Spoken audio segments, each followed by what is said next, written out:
بسم اللہ الرحمن الرحیم شرح العقائد 10 نمبر 29 المجتہد قد یخطئ وقد یصیب۔ یاسی مصنف علیہ الرحمہ یہ بیان کرنا چاہتے ہیں کہ مجتہد وہ شخص جو اجتہاد کرتا ہے اس سے کبھی خطا ہوتی ہے، کبھی وہ ٹھیک بات بتاتا ہے۔ یہ بھی نہیں ہوتا کہ ہمیشہ خطا بتاتا ہو، خطا کرتا ہو، غلطی کرتا ہو، اور یہ بھی نہیں ہوتا کہ وہ ہمیشہ بس صحیح بات کرتا ہو، کبھی کبھی اس سے خطا، غلطی وغیرہ بھی ہو جاتی ہیں۔ جیسے کہ صحابہ کرام کی بیچ جو جنگ وغیرہ ہوئی تھی یا تنازعات، وہ بھی کیا تھے؟ اجتہادی مسائل تھے، اجتہادی طور پر انہوں نے ایسا کیا تھا۔ ہمارے مجتہدین کرام جیسے امام ابو حنیفہ رحمۃ اللہ علیہ، امام شافعی، امام احمد ابن حنبل، امام شافعی، یہ سب کیا ہے؟ مجتہدین حضرات ہیں۔ پھر مجتہد دو طرح کے ہوتے ہیں نا، مجتہد مطلق جو اصول میں کسی کا تابع نہ ہو، اصول بھی اس کے اپنے ہو، قرآن و حدیث سے مستنبط کیے ہو، اور ایک مجتہد منتسب سین کے ساتھ ہے۔ یہ وہ مجتہد ہوتا ہے جو اصول میں تو امام کا تابع ہو لیکن فروع میں تابع نہ ہو، فروع میں وہ خود اجتہاد کر سکتا ہو۔ اور یہ جو فقہ کے مسائل ہم پڑھتے رہتے ہیں، کتابیں ہیں، مختلف کتابیں پڑھی ہے، پڑھ رہے ہیں یا نام سنا ہوگا، ہمارے ائمہ حضرات نے بہت ساری کتابیں لکھی ہے، علماء نے بعد میں لکھی ہے، یہ سب فقہ کے مسائل ہیں۔ یہ سب کیا ہے؟ فروعی مسائل ہے، اور یہ جو فروعی مسائل انہوں نے نکالے ہیں یہ اپنی طرف سے نہیں ہے، احادیث شریفہ سے، قرآن کریم سے مستنبط کیے ہیں۔ تو مجتہد کا کیا معنی ہے؟ مستنبط۔ استنباط کا معنی ہے کنویں سے پانی نکالنا یا زمین کو کورید کر پانی نکالنا۔ تو مجتہد بھی کیا کرتے ہیں؟ حدیث شریفہ پر نظر ڈالتا ہے، قرآن کریم کی آیات میں سوچ بوجھ فکر دماغ لگا کر اس سے کیا کرتے ہیں؟ ان سے مسائل کا استنباط کرتا ہے، استخراج کرتا ہے، مسائل کو نکالتا ہے۔ پھر مجتہدین کے 7 درجے ہیں نا، کچھ تو مجتہدین فی المذہب ہوتے ہیں، مجتہد فی الشرع، اور کچھ مجتہدین فی المذہب ہوتے ہیں، وغیرہ وغیرہ مختلف درجے ہیں نا۔ اور آخر میں اصحاب الترجیح ہوتے ہیں جو صرف مسائل میں کیا کرتے ہیں؟ اقوال میں دیکھ کر ترجیح دیتے ہیں۔ یا پر مجتہد سے وہ مجتہد حضرات مراد جو کیا کرتے ہو؟ فروعی مسائل یا اصولی مسائل میں جو کیا کرتے ہو؟ اجتہاد کرتے ہو، ان کی بات بتاتے ہیں۔ جیسے ائمہ اربعہ، ہمارے مشہور ائمہ اربعہ حضرات، چاروں مذاہب جو ہیں نا ان کے جو ائمہ ہیں، پھر ان کے جو نیچے تلامذہ ہیں ان کو مجتہدین کہتے ہیں۔ معتقدات میں بھی مجتہدین حضرات ہیں۔ تو یہاں پر دیکھیے اب، والمجتہد فی العقلیات والشرعیات الاصلیۃ والفرعیۃ قد یخطئ وقد یصیب۔ مجتہد جو ہوتا ہے عقلی دلائلوں یا شرعی جو دلائل نہ ان کے معانی میں غور و فکر کر کے، یہی جو اصولی مسائل ہوتے شرعی اصلی سے کیا مراد؟ معتقدات، عقائد، والفرعیہ یا فقہ کے جو مسائل احکام ہیں ان کو کہتے فرعی مسائل۔ اصلی مسائل مانا عقائد، فرعی مسائل مانا فقی مسائل۔ ان میں قد یخطئ، کبھی تو اس سے خطا ہو جاتی ہیں۔ خطا کا یہ معنی نہیں کہ غلط بات کرتا ہے، مانا اس سے جو حکم نکالتا ہے یا اس کی جو دلیل بتاتا ہے اس میں اس سے خطا بھی ہو سکتی ہے۔ وقد یصیب، اور اکثر جو ہے وہ کیا کرتا ہے؟ صحیح باتیں بتاتا ہے، دلیل وغیرہ تک اس کی پہنچ صحیح ہوتی ہے۔ آگے کہتے ہیں وَذَهَبَ بَعْضُ الْأَشَاعِرَةِ وَالْمُعْتَزِلَةِ إِلَىٰ أَنَّ كُلَّ مُجْتَهِدٍ فِي الْمَسَائِلِ الشَّرْعِيَّةِ الْفَرْعِيَّةِ الَّتِي لَا قَاطِعَ فِيهَا مُصِيبٌ۔ بعض اشاعرہ حضرت اشعریین، امام ابو الحسن اشعری رحمہ اللہ کی جو تابعین ہیں ان کو کیا کہتے ہیں؟ اشاعرہ۔ اور معتزلہ جو عطا وسیلی ان کے جو پیروکار معتزلہ حضرات وہ اس طرف گئے ہیں کہ ہر مجتہد صحیح ہوتا ہے، مصیب ہوتے، اس سے خطا نہیں ہوتی۔ کن مسائل میں؟ ان مسائل فرعیہ میں، عقلیہ نہ، فرعی مسائل عروبی شریعت کے مسائل، جو شرعی مسائل ہیں نا، احکام فقہ وغیرہ، جن میں قطعی دلیل نہ ہو، قطعی حکم نہ ہو، ان میں وہ ٹھیک ہوتا ہے، صحیح ہوتا ہے۔ یہ جو ان کے ساتھ ہمارا اختلاف یا ان حضرات کا جو آپس میں اختلاف ہے، یہ اختلاف ایک اور اختلاف پر مبنی ہے۔ وہ اختلاف یہ دیکھیے، اللہ تعالیٰ نے تو بہت سارے احکام دنیا میں بھیجے ہیں نا، ان کو کیا کہتے ہیں؟ احکام، شرائع، تشریعات۔ فرعی مسائل ہے نا، کچھ اصلی مسائل یہ مانا عقیدے سے متعلق۔ یہ جو مسائل یا احکام جو اللہ نے بھیجے ہیں، دیے ہیں، اوامر وغیرہ یا نواہی، ان کے لیے بھی تو کوئی حادثہ ہوتا ہے نا، نازلہ اس کو کہتے ہیں، نوازل، حوادث، جن احکام کے متعلق یا جن چیزوں کے متعلق ہم ان کو حوادث کہتے ہیں۔ ہر حادثے میں اللہ تعالیٰ نے کوئی معین حکم دیا ہے یا نہیں؟ مثلا اللہ نے کسی حادثے کے متعلق کوئی حکم دیا ہے، اب یہاں پر یہ دیکھنا ہے اس میں کوئی معین حکم ہے یا وہ ہے جو مجتہد صاحب نے نکالا، یعنی جو حکم مجتہد نے نکالا یا جس کی وہ رائے ہو گئی کہ یہ میری رائے ہے، اس میں وہی حکم سمجھا جائے گا یا کوئی معین حکم ہے؟ تو اوپر والا اختلاف اس پر مبنی ہے کہ فرعی مسائل میں مجتہد سے خطا نہیں ہوتی، وہ فرعی مسائل جن میں قطعی حکم نہ ہو بلکہ اجتہاد کا کہا گیا ہو، وہ احکام جو بالکل معین ہے، جن میں اللہ تعالیٰ کا صریح حکم ہے، ان میں تو اجتہاد کی ضرورت ہی نہیں ہے نا۔ جیسے کہ تمہیں معلوم ہے کہ پہلے قرآن کی بات دیکھی جائے گی، پھر حدیث کی، پھر اس کے بعد ہم کیا کریں گے؟ اجماع اگر نہ ہو تو قیاس پر کیا کریں گے؟ عمل کریں گے۔ قیاس کا ہی معنی ہے اجتہاد، استنباط، استخراج۔ تو یہ اختلاف اس پر مبنی ہے۔ پھر آگے دیکھیے اس مقام کی کچھ تحقیق، تفسیر، تشریح، توضیح مصنف صاحب کر رہے کہ حضرت صاحب جو نسی مسئلہ ہے، نس میں آیا ہے، اس کا تو رہنے دو، تو اسے بھی کیا ہے؟ واضح ہے۔ مسئلہ ہم اجتہادی کے متعلق کہہ رہے کہ جو مسئلہ اجتہادی ہو اس میں اللہ کی طرف سے کوئی معین حکم ہوگا مجتہد کے اجتہاد سے پہلے یا نہیں؟ چار مذاہب یہاں پر دیکھیں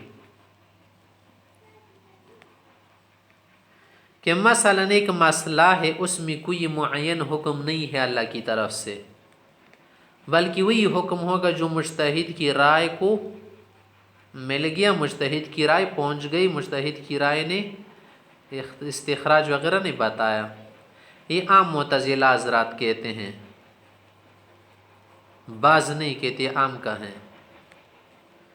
پھر ان میں اختلاف ہے کہ یار یہ جو حکمین ہیں دونوں برابر ہے یا نہیں؟ بعض کہتے کہ ان میں ایک جو ہے زیادہ کیا ہے صحیح ہے، یہ بھی اشعری کی طرف منسوب کرتے ہیں۔ دوسرا مذہب یہ ہے کہ حکم تو ہر اجتہادی مسئلے میں معین ہے، وہی حکم ہے، لیکن اس پر دلیل نہیں ہوتی نا، وہ ظاہر نہیں ہوتی، دلیل کی طرف مجتہد کوشش کر کے ادھر ادھر سوچتا ہے۔ اگر وہ صحیح دلیل بتا سکے، قائم کر سکے، لا سکے تو اس کو ڈبل اجر ملیں گے۔ اگر خطا ہو جائے، صحیح نشانے کو نہ پا سکے تو پھر بھی اللہ اس کو ایک اجر دے گا، جسے حدیث شریف میں آئے ہیں کہ مجتہد اگر صحیح دلیل کو پہنچ جائے، صحیح حکم کو پہنچ جائے، صحیح نتیجے پہ، 2 اجر ہے، خطا ہو جائے 1 اجر ہے۔ یہ بھی فقہا وغیرہ میں سے بعض حضرات کا اور ایک طائفے کا خیال ہے۔ تیسرا مذہبی کہ دیکھے ہر اجتہادی مسئلے میں اللہ کی طرف سے حکم معین ہوتا ہے، وہی ہوتا ہے جو اللہ نے اس میں رکھا ہوتا ہے، دلیل بھی قطعی ہوتی ہیں، صرف مجتہد کو اللہ کی طرف سے حکم ہے کہ تم اس کو ڈھونڈو، اس دلیل کو، اس کو کیا کرو، لاؤ میدان میں کہ مثلا کون سی دلیل ہے۔ یہ بھی متکلمین حضرات کا کیا ہے، خیال ہے۔ پھر اس میں اختلاف ہے کہ دیکھیں جب وہ حکم معین ہو گیا، دلیل بھی قطعی ہے، ظاہر ہے کہ قطعی دلیل کو تو خطا نہیں کرنا چاہیے نا، اس کو لانا چاہیے، ڈھونڈنا چاہیے، معلوم کرنا چاہیے۔ اگر اس میں مجتہد سے غلطی ہو جائے، اس دلیل قطعی کو نہ پا سکے، کیا اس کو سزا یا گناہ ہوگا یا نہیں؟ تو کہہ رہے کہ نہیں، بعض کہتے کہ ہوگا، بعض نہیں کہا کہ نہیں۔ صحیح بات یہ کہ اس کو سزا وغیرہ تو نہیں ہوگی، بلکہ حدیث شریفہ سے تو یہ بات ہوتی ہے کہ اس کو ثواب ہوگا۔ اور چوتھا مذہب یہاں پر دیکھی موجود ہے، متن میں بھی ذکر کیا ہے مصنف رحمہ اللہ نے، کہ صحیح باتیں ہیں جو کیا ہے مختار مذہب ہے، کہ حکم تو متعین ہے لیکن دلیل جو ہوتی ہے وہ قطعی نہیں ہوتی، ظنی ہوتی ہیں۔ اب مجتہد اسے پاتا ہی یا نہیں، اگر پا لے تو ثواب ہے اور مصیب سمجھا جائے گا، اگر غلطی کر جائے مخطی سمجھا جائے گا، لیکن پھر بھی اس کو کیا ہوگا، ثواب ملے گا۔ یہ کہہ رہا کہ دیکھے وتحقیق هذا المقام، اس کی جو تشریح ہے، تحقیق وہی ہے کہ ان المسألة الاجتہادیة اما الا يكون من اللہ تعالی فيها حکم معین قبل اجتہاد المجتہد او يكون، کہ اجتہادی مسئلے میں اللہ کی طرف سے کوئی معین حکم ہوگا یا نہیں، یعنی مجتہد نے تو ابھی تک اجتہاد نہیں کیا نا، اجتہاد سے پہلے اس مسئلے میں کوئی حکم متعین ہے یا نہیں ہے، یہ تو طے ہے کہ ہے حکم، متعین حکم ہے۔ آگے پھر اس میں اختلاف ہے، ایک اور مذہب کہ اما ان لا یکون من اللہ تعالی علیہ دلیل او یکون، کہ اس پر دلیل نہیں ہوگی یا ہوگی، ظاہر ہے کہ اس پر دلیل ہوگی، جب حکم متعین ہے تو دلیل بھی ہوگی، لیکن دلیل کا پیراگیر کیا ہے، دلیل قطعی ہوگی یا ظنی، وذالک الدلیل، پھر وہ دلیل اما قطعی او ظنی، یا تو قطعی ہوگی یا ظنی۔ فذهب الى كل احتمال جماعہ، ہر احتمال کی طرف جماعت گئی ہیں، جیسے ہم نے بتا دی۔ چوتھا جو مذہب ہے، جو مختار قول ہے جمہور حضرات کا، وہی ہے کہ ان الحکم معین، ہر حادثے میں، نازلے میں، مسئلے میں حکم متعین ہوتا ہے، وعلیہ دلیل ظنی، دلیل کیا ہوتی ہے، ظنی، قطعی نہیں۔ پھر آگے مجتہد اپنی کوشش کر کے، اجتہاد کر کے، تگ و دو کر کے، ان وجدہ المجتہد، اگر مجتہد اس دلیل کو پا سکے، ڈھونڈ سکے، لا سکے، اسوابا، وہ مصیب سمجھا جائے گا، صحیح سمجھا جائے گا، درست سمجھا جائے گا، اور اس درستگی کی وجہ سے ڈبل اجر کا مستحق ہوگا۔ وَإِن فَقَدَهُ، اگر دلیل کو گم کر پائے، مانا اس کو نہ ملے، دلیل ایک تھی لیکن اس نے دوسری کیا کر لی، لائی، اخطأ، تو ظاہر ہے کہ وہ کیا ہو جائے گا، خطا پر ہوگا۔ والمجتہد غیر مکلف، اور مجتہد اس کا مکلف نہیں ہے کہ خواہ ضرور بھی ضرور کیا کرے، آپ کے لیے وہی دلیل لائے جو ہو، نہیں، ضروری نہیں ہے، وہ تو صرف اپنی کوشش کرتا ہے۔ بھی اصوابتی کی خواہ اس کو کیا کر لے، پہنچ جائے، کیونکہ بعض اوقات لغموزی ہی و خفائی، دلیل بھی مخفی ہوتی ہے، غامض ہوتی ہیں۔ فَلِذَلِكَ كَانَ الْمُخْطِئُ مَعْذُورًا بَلْ مَأْجُورًا، تو مخطی مجتہد کیا سمجھا جائے گا، معذور، بلکہ ثواب بھی دیا جائے گا، ایک گناہ۔ فلا خلاف، چل یہاں تک تو بات یہ ہوگی، اس میں کوئی اختلاف نہیں، علی ذا المذہب، اس چوتھی مذہب کے مطابق، کہ بِأَنَّ الْمُخْطِئَ لَيْسَ بِإِثْمٍ یا لَيْسَ بِآثِمٍ، کہ مخطی جس سے غلطی ہو گئی، اجتہادی غلطی ہو گئی، اس کے لیے کوئی گناہ نہیں، کوئی غلطی نہیں۔ وَإِنَّمَا الْخِلَافِ، اختلاف صرف یہ ہے اس مسئلے میں کہ فی انہ مخطئ ابتداء و انتہاء، یا صرف انتہاء، کہ اس حضرت سے مثلا مجتہد اس سے غلطی ہو گئی نا، یہ غلطی ابتداءً بھی ہو گئی تھی، انتہاءً بھی ہو گئی تھی، یا صرف انتہاءً ہو گئی تھی؟ یعنی جب یہ دلیل کے لیے لگ گیا نا، ڈھونڈنے لگے ادھر ادھر، تو اس نے جب ڈھونڈنا شروع کیا تو ابتداءً غلطی اس نے کر دی، یا پہنچتے پہنچ کر وہاں پر غلطی ہو گئی؟ تو حضرات میں سے بعض مشائخ اس طرف گئے ہیں کہ اس سے غلطی ہو گئی ابتداءً و انتہاءً دونوں طرح، کیونکہ جب اس نے ڈھونڈنا شروع کیا، طلب کرنا شروع کر دیا، تو ابتدا سے اول سے اس نے کیا کر دیا، راستہ غلط اختیار کیا تھا، یعنی غلط راستے پہ پڑ گیا تھا مجتہد صاحب۔ تو ظاہر ہے نا کہ جب غلط راستے سے چلنا شروع کرے نا تو پہنچتے جب پہنچ جائے وہاں پر بھی غلط مقام پر پہنچ جائے گا، جبکہ بعض کہتے نہیں راستہ تو اس نے صحیح اختیار کیا تھا، لیکن ادھر ادھر کیا ہو کہ راستے سے نکل کے غلط مقام پر پہنچ جاتے ہیں۔ تو جو بھی ہو اس کے لیے کیا ہوگا؟ ثواب ہوگا۔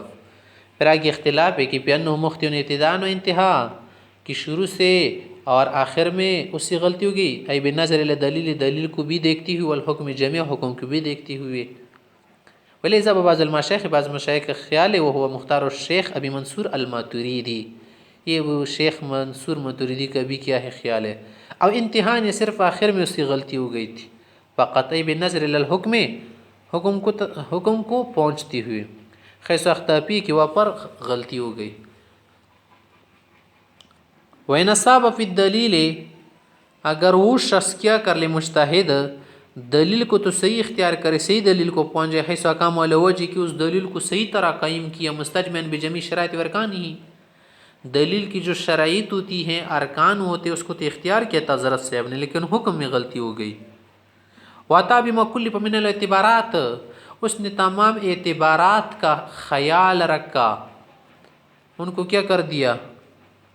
ان کا لحاظ رکھا، کسی بھی چیز میں اس نے کمی نہیں کی تھی۔ وَلَيْسَ عَلَيْهِ فِي الاجتهادِيَّاتِ إِقَامَةُ الْحُجَّةِ الْقَطْعِيَّةِ، اور یہ تو مجتہد پر ضروری نہیں ہے کہ اجتہادی مسائل میں آپ کے لیے قطعی دلیل قائم کرے، التي مدلول حق، جن کا مدلول حق البتہ، تو ظاہر ہے کہ اس سے کیا ہوگی؟ ظاہر غلطی ہوگی۔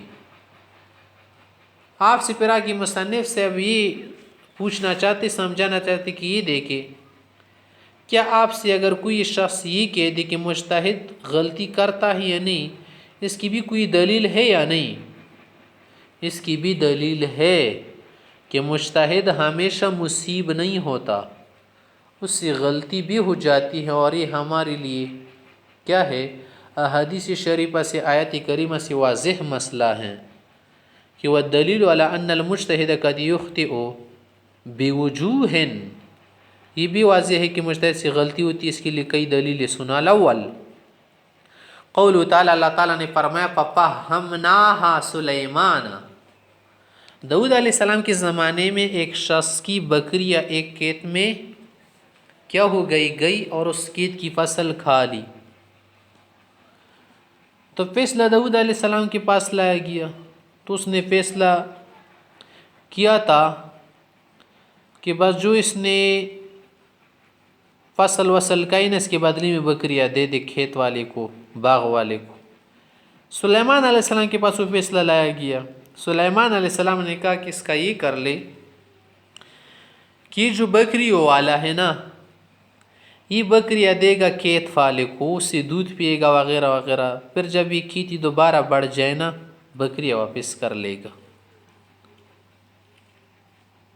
اسی طرح سے بھیڑی والا قصہ بھی پیش آیا تھا کہ دو خاتونیں تھیں، ان کے بچے تھے نا، بھیڑیے نے آ کر ان میں سے ایک کا بچہ اٹھا کر لے گیا، فیصلہ پیش ہوا، تو داؤد علیہ السلام نے کیا کر دیا؟ بڑی کو وہ بچہ دے دیا، جبکہ اس پر کیا تھا؟ اختلاف تھا۔ وہ جو چھوٹی تھی نا، عمر میں ذرا کم تھی، وہ صحیح دلیل نہ لا سکی اور دلیل قائم کرنے میں بھی کمزور تھی۔ جب سلیمان علیہ السلام کے پاس وہ فیصلہ لایا گیا تو سلیمان علیہ السلام نے کہا میں اس کو آدھا کر لوں گا اس بچے کو. تو چھوٹی نے کہا کم عمر نے کہ نہیں دو بس اسی کو دو، یہ جو کیا ہے بڑی ہیں. سلیمان علیہ السلام سمجھ گئے کہ دیکھیں اس پر راضی نہیں ہو رہے، ہر طرح دینے کو تیار ہے، مطلب یہ کہ یہ بچہ اسی کا ہے. تو فیصلہ ہو گیا کہ چھوٹی عمر والی کو یہ لڑکا دو. تو اسی کے متعلق اللہ نے فرمایا فَفَهَّمْنَاهَا سُلَيْمَانَ، اس فیصلے کو صحیح طرح حل کرنے کی قوت ہم نے سلیمان علیہ السلام کی، درست طرح سے حکومت چلانے کی جو خاص صلاحیت ہے. تو اس سے کیا ظاہر ہوا کہ حضرت داؤد علیہ السلام سے اجتہادی خطا لغزش ہو گئی تھی. والضمیر للحکومہ، اور اس میں جو ضمیر نا فَفَهَّمْنَاهَا یہ حکومت کی طرف راجع، والفتیہ فتویٰ اور فیصلے کی طرف.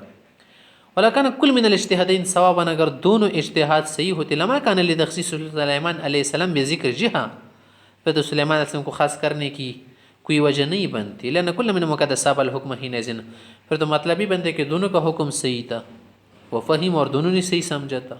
ایک دلیل تو یہ ہو گئی کہ مجتہد سے خطا ہوتی، مجتہد نبی بھی ہو سکتے ہیں، اور عام صحابہ وغیرہ میں بھی مجتہدین تھے، اور بعد کے لوگ بھی تابعین میں.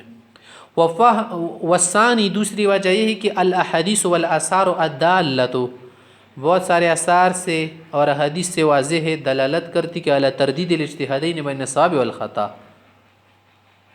کہ تردید الاجتہاد بین الصواب والخطا، کہ اجتہاد کبھی صواب ہو سکتے ہیں، درست ہو سکتے ہیں، کبھی غلط. بحیث صارت متواترۃ المعنی، ان سارے حدیث کو جمع کر کے متواترۃ المعنی بنتی ہیں. قول علیہ السلام، آپ علیہ السلام نے ایک صحابی سے فرمایا کہ نہ ثبت فلک عشر حسنات، اگر قرآن و حدیث کے بعد اگر آپ کو مسئلے کا حکم نہ مل سکے، دلیل نہ مل سکے، اور آپ اپنے اجتہاد سے رائے سے فیصلہ کر لیں قیاس و استنباط کر کے، اگر آپ صحیح بات بتا دے تو آپ کو 10 نیکیاں ملے گی. وَإِنْ أَخْطَأْتَ فَلَكَ حَسَنَةٌ وَاحِدَةٌ، اگر آپ سے خطا ہو جائے تو ایک نیکی پھر بھی آپ کو ملے گی. وفی حدیث آخر، دوسری حدیث میں ہے کہ جعل للمصیب اجرین وللمخط اجرا واحدا، یا جعل للمصیب اجرین وللمخط اجرا واحدا، مصیب کے لیے 2 اجر قرار دیے ہیں، 2 اجر 2 ثواب، اور مخطی کے لیے 1 اجر. وعن ابن مسعود رضی اللہ عنہ، ابن مسعود سے ایک واقعہ پیش آیا تھا، اس میں ابن مسعود سے نے فیصلہ کر کے کہا اس طرح سے کوئی اور بھی مسائل پیش آئے تھے، اور بھی صحابہ سے اس طرح کی بات منقول ہے کہ ان اسواب تو اگر میں درست فیصلہ کر لوں فمن اللہ، اللہ کی توفیق سے اور اللہ کا احسان ہوگا، وَإِلَّا فَمِنِّي وَمِنَ الشَّيْطَانِ، اگر میں غلطی کر گیا اجتہادی تو وہ میری طرف سے اور شیطان کی طرف سے ہوگی. کیا معنی ہے؟ یعنی اس میں وہ بات خطا ہوگی، غلط ہوگی. وقد اشتہرت تخطیۃ الصحابہ بعضهم بعضا فی الاجتہادیات، اور بہت سارے اجتہادی مسائل میں بعض صحابہ نے بعض کو غلطی پر قرار دیا تھا کہ آپ اس میں خطا پر ہیں. تختیہ منع کسی کی غلطی خطا بتانا. الثالث، تیسری دلیل یہ ہے کہ مجتہد مصیب مخطی دونوں ہو سکتے کہ ان القیاس مظہر لا مثبت، قیاس تو مثبت نہیں ہوتا نا، وہ بات تو پہلے سے ثابت ہوتی ہے، لیکن مظہر ہوتا ہے، صرف کیا کرتے وجود اس کا دکھاتا ہے، آپ کو ظاہر کر دیتے ہیں. فإن ثابت بالقیاس، کیونکہ جو بات قیاس ثابت ہوتی ہے نا، یعنی ظاہر ہوتی ہیں، ثابت من نص ایضا معنی، وہ تو نص بھی ثابت ہے لیکن ہمیں نظر نہیں آتی، قیاس کرتے ہیں.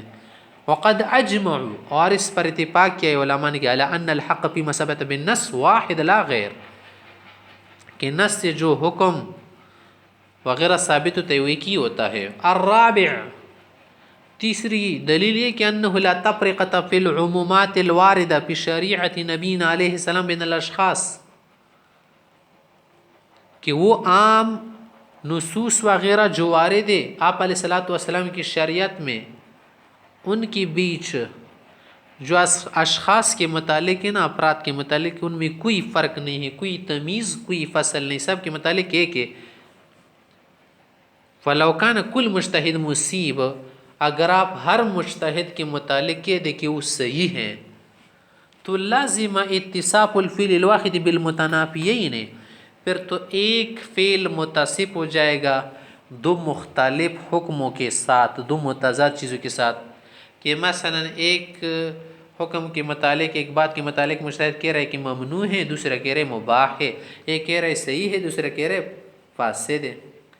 پھر تو یہ ہوا نا کہ آپ ایک چیز کو ممنوع بھی کہہ رہے، مبیح بھی کہہ رہے، مباح بھی کہہ رہے، اور ایک کو صحیح بھی کہہ رہے، فاسد بھی کہہ رہے، ایسا تو نہیں ہو سکتا. تو اس لیے یہ بات تو واضح ہو گئی نا کہ ایک اعتبار سے وہ بات خطا ہوگی اور ایک اعتبار سے درست ہوگی. مانا ایک مجتہد اس میں کیا ہوگا؟ صحیح ہوگا.